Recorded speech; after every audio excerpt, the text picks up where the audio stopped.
देख लिया तुम लोगों ने? क्या कहा था मैंने मरी से फोन करके, मगर तुम लोगों ने मेरी बात पर एतबार ही नहीं किया। मामू जान, आपके कहने पे हम गए तो थे रूना के घर, मगर वहां तो वो बेचारी माइयों का ड्रेस पहने इबादत कर रही थी, तो क्या करते। खैर छोड़ो इस बात को, जो होना था वो तो हो गया। अब ये बताओ आगे क्या करना है, और ये तुम्हारी माँ कहाँ है? अम्मी जान मुर्शद साईं की तरफ गई हैं। समझ नहीं आ रही, पहले जैन को कोई लड़की पसंद नहीं आ रही थी और अब अम्मी जान को कोई लड़की पसंद नहीं आ रही।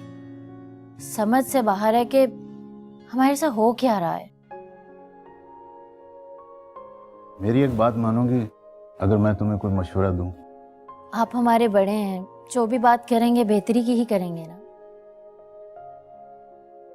मेरे एक दोस्त की भांजी है, यतीम है, मेरे दोस्त ने ही उसे पाला है।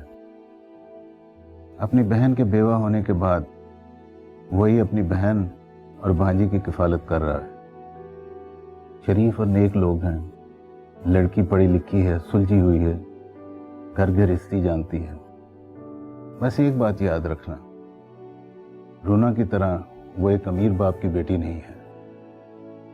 इससे क्या फर्क पड़ता है कि कोई अमीर है या गरीब है, बस लड़की अच्छी होनी चाहिए। आप ये बताएं कि कब जाना है देखने? नेक काम में देरी कैसी, लो अभी कंफर्म किए देते।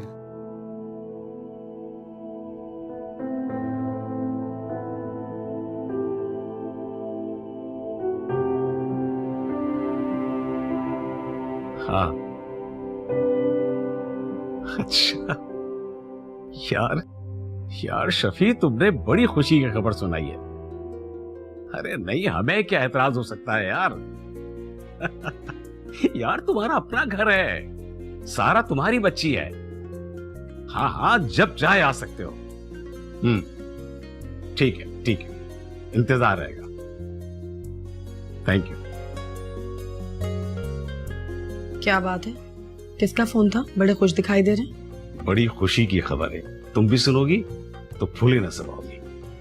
तुम बैठो, तुम्हारे लिए बड़ी खबर है। क्या बात है अहमद भाई? मेरा जिगरी दोस्त शफी आया था ना, वो अपने भांजे के लिए हमारी सारा को देखने आ रहे हैं। ये तो खुदा का खास करम हो गया। अरे सारा के तो नसीब खुल गए हैं। बड़ा खानदान, खाते पीते लोग, और तो और लड़का शादी के बाद सारा को फ्रांस लेकर जाएगा। या अल्लाह, तेरा लाख लाख शुक्र है।